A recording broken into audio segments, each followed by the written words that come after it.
So, welcome to Attune to the Moon astrology for the week with Nadia and myself, Jana Romer. And we're going to go over the astrology for this week. And then for people who are part of the Attune to the Moon membership, we'll turn off the YouTube and go into some mini readings for your charts. So, um, this week is a really interesting week. We later on in the week have Saturn stationing retrograde, and because Saturn is such a slow moving planet, we're already in that stationing feeling. And because it's Saturn, oh my God, like it might start to feel like things are coming to a slow down. So that's like the bigger thing that's happening behind the scenes. But let's start, Nadia. Why don't we just start with today, Tuesday? And there's a lot of action in the sky. A little dance between Venus and the North Node, who are together sextiling Chiron.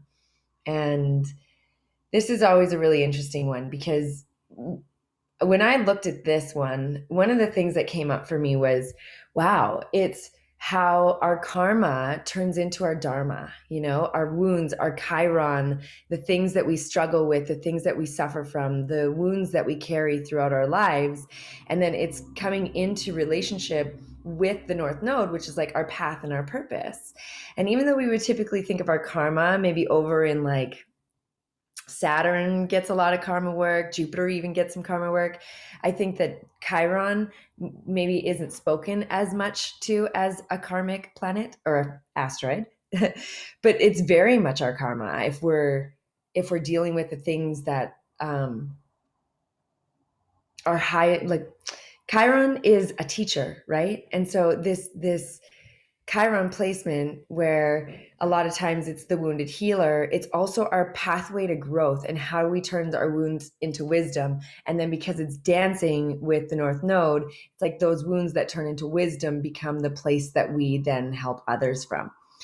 And so, yeah, I just find this one to be really interesting. And we have to remember the North Node is in Gemini, and Gemini, well, I mean, the North Node and Venus are in Gemini. And Chiron is in Aries. And this too is like, where did the individual self, me, Aries, I, me, my I, that's Aries, come to meet the community in Gemini, the we, the other, the partnership, the polarity, the duality of life. And so it's a favorable energy of integrating self into community in a way that, in this case, we're alchemizing our wounds through, I would say, self-awareness, that metacognition that allows us to see ourselves in the moment and then making a wise choice in, are we going to let our wounds run amok and be little brats, or are we going to go like, oh, I'm speaking from my pain body right now, let me check myself for a second. Like, yes, sure, I'm integrating into community, and now I have a different mirror through which to see myself. But am I going to come into that mirror and then place blame and point fingers? Or am I going to come into it and be like, here's my work. Here's my work. How can I grow from this? So I know Nadia wrote a bit about this as well. Do you want to jump in, Nadia? Yeah, I'm just gonna, because I did write about it, and so you can see it on the social, but I want to talk about Chiron as karma piece, because I think that is a really great point that you brought up, that a lot of people don't talk about Chiron as karma. And oftentimes when we look at a Chiron in the chart, it's not always a wound that's in our heart, like in place well, it's something that we've gathered over the years, and sometimes it's specifically from like a past life or early childhood, which sort of integrates into the nodal karma system. But also, if we look at Chiron's story, and this is my favorite part of it really, is that the wound that Chiron has was an accident. It was like he created a poison from the Hydra monster, and I think it was Heracles, which we know as Hercules, was like practicing or something was happening, but he got accidentally pricked by the arrow with the poison. And so that goes to show, like, a lot of what happens in our lives, we have no control over. And we have to look at the wounds of, like, in this panoramic, as the Gen Zers are call it, the panini, the, uh, the pandemic. Like, we didn't have any control over that, but that's still going to create these long-lasting wounds. It's still going to create like this feeling, and as we come into relationship, back into relationship with others, like face-to-face relationship, especially in the United States, Canada, other countries where we're not really in, we've been quarantined, right? I know some countries it's different, a different story. But as we're coming back into face-to-face relationship, it's going to bring up all of our old triggers, our old wounds. One thing that I had to delete from that was that, because it was took up too much space, was so many of us have been extracted from people that trigger us. We haven't been because we haven't had to be in their presence. And now I'm just admitting people. Now we're going to be forced to interact with them again. Maybe you've been working from home and you have to go back to a job, and you have somebody there that is triggering that old wound. So with the Venus stuff going on there, it's really sort of, she's inviting you to and Gemini, to reflect on how everyone has gone through. Even that person that triggers you has gone through this major trauma this last 13, 14 months, right? They've been going through something too, and how we can hold ourselves in reflection of that, and maybe interact differently. That's how I feel about that. Wow, that's so insightful, Nadia. Thank you. Wow, yes. And then tomorrow we have Venus trine Saturn. And so it's the continuation of this karma. And one of the things that comes up for me with Venus trine Saturn is that tough love. You know, Saturn is saying like, no, I'm going to help you, and I'm going to help you to put some boundaries. And so where Nadia just left off with saying we're reintegrating, perhaps not everywhere. I'm in Canada. We're still on lockdown. It's getting worse here. It's not getting better. I'm watching Venice and being like, oh my God, it's so nice. They're hanging out with each other again. And meanwhile here it's like, you shall not leave your neighborhood. But coming along with that is, how do we then, knowing that we're going into these situations that might be a little bit more awkward, or that we might be triggered or outside of our comfort zone, and just the very fact that we have been at home, I think there's a high likelihood that we see some natural agoraphobia in people, that they're like, oh, I don't actually want to go out. Like, I don't actually want to leave my house. I like this. This is working for me. And then now their work is going to be like, you must go to work. And so like, I think that we need to really redefine our language around boundaries and look at ourselves through the lens of, am I a people pleaser? Do I go the path of least resistance? Do I avoid conflict? What does avoiding conflict actually change for me? And does it actually help me in the long run, or is it just give me some safety in the short run that creates more problems in the long run? And so when Saturn and Venus are trine, Venus is like, I want everything to work out and be so beautiful in Gemini. I want all my relationships to go well. And Saturn in Aquarius is saying, yes, yes, I want your relationships to go well too, but you must reteach people how to engage with you. We must relearn boundaries. We have to learn new ways of communication, because I think if we don't, we could slip into some of our old ways that we might have healed before, but then experience a regression on as well. And that's coming from somebody who is very much a people pleaser at times. Like, I want it to work out really well. Yeah, we got some waves in the Zoom room. And so it's a little bit of tough love and boundaries. And if we think of it as like pruning, like when I have an apple tree in my yard, and at the beginning of the season, before anything starts to blossom, you actually prune away some of the old growth. And the way that you prune away the old growth will either create more abundance of flowers and sprouts for the year, or it would, if you didn't, then the energy goes into these places that are dead. Right? So the tree takes the energy up, and it's like trying to flood the entire tree with its energy. But if we don't prune away parts of the tree, some of that energy hits a dead end and is wasted, and it reduces the potential of the places that can bear fruit. And so if we look at that in our own lives, it's like, yes, things are opening up, but wait, where do I actually want to? And do I need to do some pruning in my own life in order to ensure that my energy, my attention, my emotion, my brilliance, my expertise can go into the places where I'll be able to best serve? And then maybe I'll pass it back to Nadia because on Thursday it's Gemini season. Woo woo. We're changing, the sun is changing signs. Yeah, into my sign, yay. I'm gonna be 39. You know, one zodiac sign that doesn't like to age, Gemini. That's like, oh, maturity, Venus trine Saturn, being mature. That sounds interesting. I don't know if I can commit myself to that.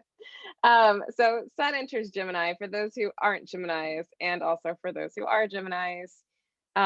It's interesting how it's all of this is so much in alignment with like the Venus reminding us of how we hold ourselves in relationship, how we're coming back into socializing, like what it means to be in collective, what it means to be in community, and what it means to be with others, because then you come into Sun and Gemini, which is like a very social, is very social placement for the sun sign, but also in general for everyone, which this is like the end of spring, the beginning of summer, right? The very end of Gemini season is when Cancer season starts and summer starts. So where everything is like heating up, where maybe I don't know where I'm at is kind of cold right now, but that's you're being encouraged to be more social, to have more conversations, to be curious, to ask questions, to ask more questions, to find out the answers to the questions, to not believe the answers to the questions, to make questions that no one else ever asked before, to do things differently, to not accept the status quo, to accept the status quo for a moment in time so that you can understand what that even means. What is the status quo? Everyone else has a completely different status quo, right? Like if you live in California, your status quo is different than in Indiana or in India or in Italy, right? And then thinking about all these different ways that human beings live on the planet, how they interact, the intellectual pursuits, like learning something new. Keep yourself and others guessing, like be confused. It's okay. It's Gemini season. You're not supposed to know. Color outside of the lines. Number one value of Gemini is laughter. Least favorite thing of Gemini season is boredom. Don't commit to things, especially when Mercury is retrograde in Gemini. Don't commit to things because it just commit to not knowing, commit to not committing, commit to living every single day as a brand new day. This is Gemini season. It's really interesting. I did a reading for somebody yesterday who's their due date is June 21st, and they really wanted a Cancer, but they're in Aries. Their other child is in Aries. Their husband is a Libra. I'm like, oh, so you guys want to all just like butt heads all the time? And they're like, well, wouldn't that happen with the Gemini? I'm like, not necessarily. Actually, you'd be more compatible with them because it would be like you wouldn't be all cardinal. That would be like a little like happy-go-lucky mutable baby that's like whoop, whoop, whoop, and you guys are all like trying to be bosses. And what we and they're I'm like, so why don't you want to have a Gemini baby? And they're like, because Gemini is like, from what I see on social media, are like the worst sign. I'm like, just so you know, I'm a Gemini. And also that's completely false. You're 1/12 Gemini. You have like a part of your chart is Gemini. All of us are 1/12 Gemini. Now we might have more energy in Gemini, or we might have, more energy in something else, but you're all at least 1/12 in your chart, Gemini. So consider that as we're coming into Gemini season. And this is just a great time to I can in my mind consider Gemini like the teenager of the zodiac. If there's a part of you that's missing out on some of that youthful magic and that the energy of discovery, like this is a good season to do that. This is a season to just let yourself ask yourself, what did 16-year-old you want to do? Like how did they view the world? Right, without bitterness, without resentment, with that curiosity. I think that's where we need to go with this Gemini energy. And then also when you're looking at the Geminis in your life, just think of them as just like teenagers, like every Gemini is a teenager till the day they die, like always at heart. So keep that in mind. And this is trickster energy. If we're looking at mythic archetype, Gemini is trickster energy. And then we need a trickster because the trickster sits at the crossroads and gives us a choice. And one of the best things you could ever give someone is a choice. You give them a story to listen to, you give them something to think about, you entertain them, and you give them a choice. And Gemini season gives you all of that. Jana, you want to chime in? Oh, I love that. I love everything you just said. I often don't think of Gemini as a teenager, though. I think of Gemini as like earlier, like 4 or 5, 3, 4, 5 years old, where the question is always why, and that curiosity, and that there's like, it doesn't matter what they know already. They're always ready to learn more, and they're always ready to ask more questions because the intellect is in the process of being developed. It's not developed yet. And so, but I do think the teenager is completely accurate as well gets that rebellious, like, I'm going to do what I want to do when I want to do it, and I'm kind of free to do it. But yeah, I'm going to keep moving because right as soon as we're in Gemini season, the very next day we have the Sun square Jupiter. And the Sun conjunct Jupiter is always a really lovely day of the year. I love Sun conjunct Jupiter. And then this is the first square. And so it's the first quarter of uh, of that. And so the Sun is in Gemini, it's the third quarter in this case because it's coming back around.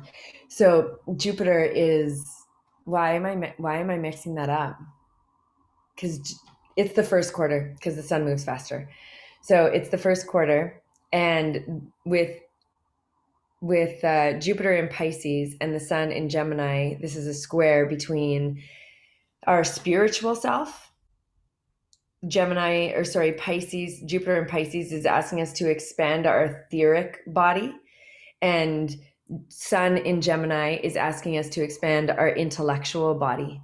And these two don't necessarily always agree. Like, it's even though we don't necessarily say Pisces is the heart, Pisces, if we're looking at it from the etheric body, it is kind of the heart. It is kind of this battle between the head and the heart. And so I think that because both of these planets are benefic in nature, maybe even though it's a square, it's here to help us, like to help us be more expansive. Like, can we hold both our etheric nature and our intellectual nature together? And how does the ego make space for both the ethereal and the intellectual? That inquisitive. And it actually brings me back to right now we're learning about the Waldorf philosophy in our family because that's what kindergarten my son is in. And it is kind of that exact square. My son is very intellectual and curious, and the Waldorf kindergarten is like, don't give him answers. Don't answer questions. Just let it be etheric. Let it be like, why is the sun yellow? Because it wants to warm you up, but darling. Like, so you don't really give an intellectual answer at all. You let it be all etheric. And in my son's experience, because he's very much a little curious intellect, he's like not satisfied by it. He's like, yeah, great, but also how many seconds are in a day, mom? Right? Like, I want to know how many seconds are in a day. There's no real meaning for him with that. There's no conceptual, like, for him to conceive that, it's not really there, but he still wants to have the answer. And so, like, finding the happy medium between the etheric nature of reality and the intellectual nature of reality. And so this is a great thing to take into the practice of yoga nidra, of like, how can we hold these two things together and make space for both? And so while it may be a challenge in the beginning, it can ultimately be quite expansive in nature because it's Jupiter, of course, but also because to be able to expand to see two sides, that's like what Gemini is all about. Gemini often gets criticized for it, but ultimately what they're doing by being curious about both sides and working in the dual nature of reality is they're creating a bigger expanse of understanding in the long run. So and while that's happening, the moon is in Libra. The moon moves from Virgo to Libra, which is interesting because the Virgo moon is very analytical, and then the Libra moon is like trying to bring harmony to it all. So I think the moon's actually really helping us with that.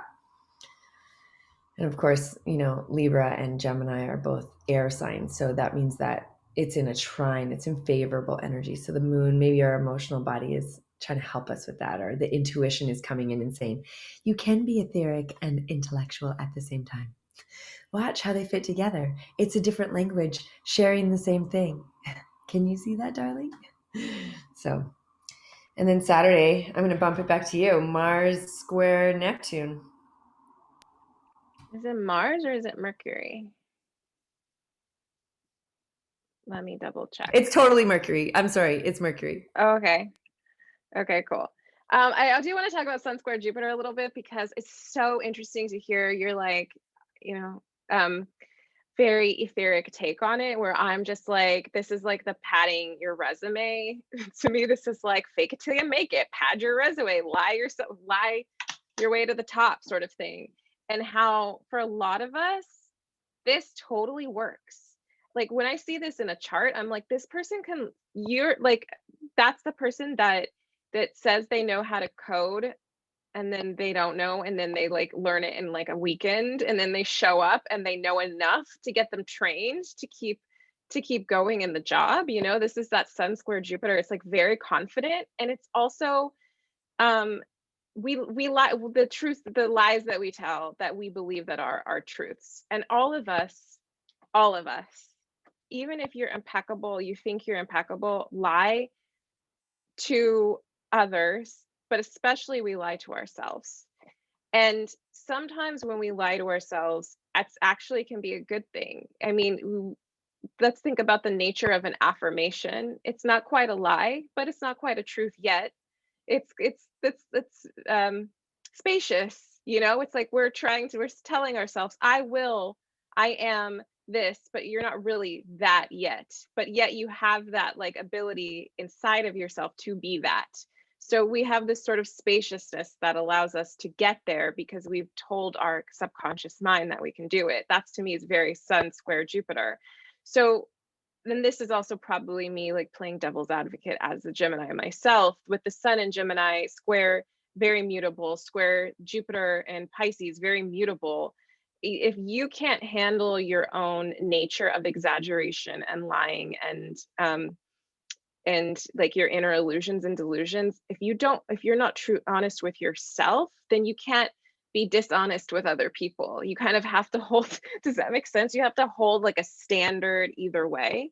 Or if you're trying to project yourself out into the world, you have to there has to be a way that you're impeccable with tracing your steps to protect yourself from your own exaggerations. If you cannot do that, then you need to make sure that you're being as integrous as possible. And I think I wanted to speak on that because otherwise you're just wasting your energy. Speaking on that because it bleeds so perfectly into May, the May 22nd Mercury square Neptune, which is literally like from just different planets, almost the same kind of energy, because it's the Sun in Gemini and it's Mercury in Gemini square, and it's Jupiter in Pisces and it's Neptune in Pisces. And they're both the same. It's the same sort of like lying to yourself, overactive imagination, misjudgment of character, going too far, saying something that's not necessarily truthful. And if you're not being careful in your lies or your mistruths, whether that's helping you or benefiting you, or you're trying to you know, be the president of the United States, if you're not being careful, that's going to catch up with you. Because then once we get into Saturn retrograde, it's like karma's a bitch. Like, what have you been lying about? Like, what have you been telling yourself? Have you been doing this for the greater good? Because there is such a truth as like that faking till you make it for the greater good, or are you doing it for another reason, for another purpose that has no integrity? So I'm going to stop there and let you talk about a little bit more about Saturn retrograde. Jen. Well, Saturn retrograde, so it happens all the time. It's not like well, all the planets happen in their own rhythm. Do you happen to know how long it lasts for, Nadia? I forgot to pull that date up before we started. Actually, so Saturn retrograde, Saturn is a karmic planet. It is, its tool is time. And so Saturn always teaches us like all things happen in their own time. It's the Lord of karma. It's tradition, maturity, it's integrity. And so kind of bumping right from where Nadia was talking, like when Saturn is retrograde, it is forcing us to check in with our integrity. Are we building our life with the right skeleton and the right structure? And if you're not, then this is the time to self-correct. And I was just looking at the degree that it stations retrograde at. And when I look at degrees, when a planet is moving forward, if it's like, hold on, I'll just give you the actual degrees because I have it written here. It's 13 degrees, 31 seconds in Aquarius. When I look at one that's going in forward motion, I would bump that up to 14. But in this case, because it's going to retrograde backward, I look at the 13, and I don't know if that's exactly correct. But there's the image is the lidless granite sarcophagus, and it's empty. And the statement that it says, the first statement that it says is there's nothing to go back to. And I think that this is such a powerful statement, especially right now in places where masks are allowed to come off, you're allowed to gather back in, is like, just remember, you're not going back to where we were before. Like, now we've deconstructed a whole life and a whole system and a whole way of being. You have the opportunity to reconstruct this in the way that you want.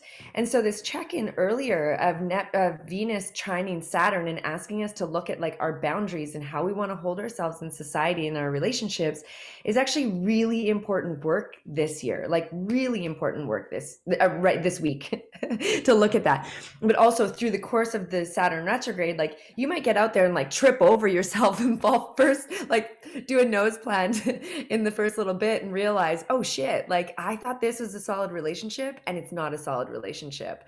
I got to rebuild what that's going to look like. And then I want to just say one more line. There's a lot in it, but another line is, so much depends on how you interpret the fact that you are strictly on your own without a personal history or a heritage to fall back on. And I think this is also a powerful statement in here because it's saying it's reinforcing again, like it doesn't matter what was. How you show up today is what's important.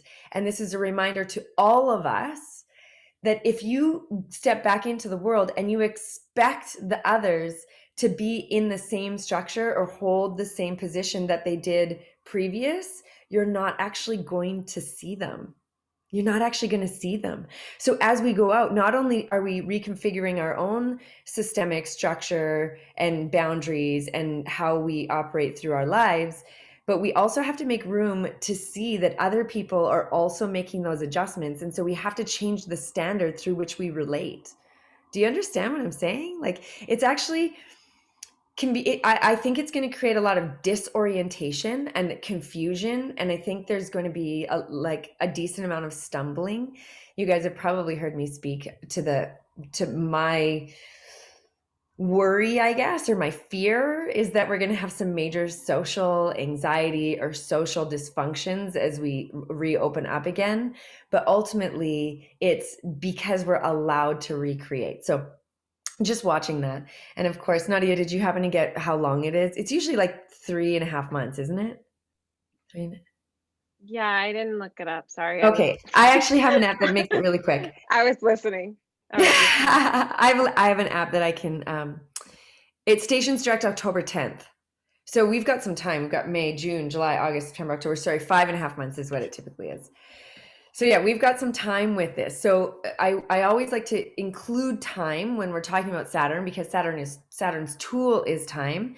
And at Attune to the Moon, we're not making like a course for no, it starts on May 23rd. We're not making a course for Saturn retrograde like we did for Mars or like we do for Mercury, but I can see the potential for some like pop-up workshops along the way on some like key dates. So stay tuned for that.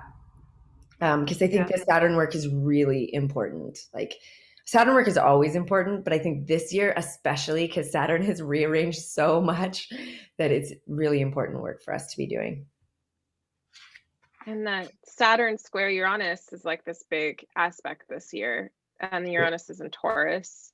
And that was exactly when you talked about like we're not going back to normal because normal is what got us here.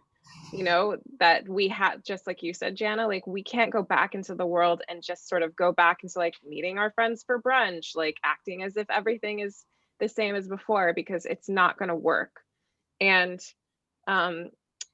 I like to think, I'm thinking in lyrics for this one. There's this song by Marina from Marina and the Diamonds. She's just Marina now, called Purge the Poison, that just came out.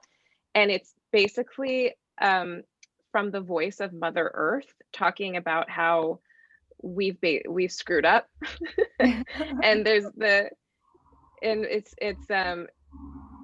she's saying that she needs to purge the poison from her system until human beings listen. That we've made our home our prison. These are actual lyrics. And that without Mother Earth, we're not going to go very far.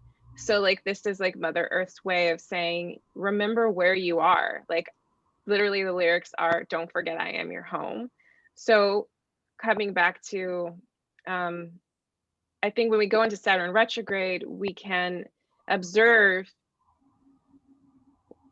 from a social standpoint and also an individual standpoint, like how we've been playing into this, how we've been playing into not taking care of the earth or humanity at large, really, because it's in Aquarius. You know, all of us have become so individualistic, capitalist, consumerist, you know. I love how you just end it with a smile. So do the good work, do the big work. And then you guys, the week, there's not any other really big aspects. The Sunday, the moon moves into Scorpio, and then Tuesday, the moon moves into Sagittarius. And I think the only thing that I'll leave this on this week, maybe Nadia, you have something else you want to leave it on, is that we are in eclipse season. We're officially in eclipse season, you guys. And so Wednesday, when we come back, and we'll give a lot more attention to this next week, we have the lunar eclipse in Sagittarius, the full moon lunar eclipse in Sagittarius.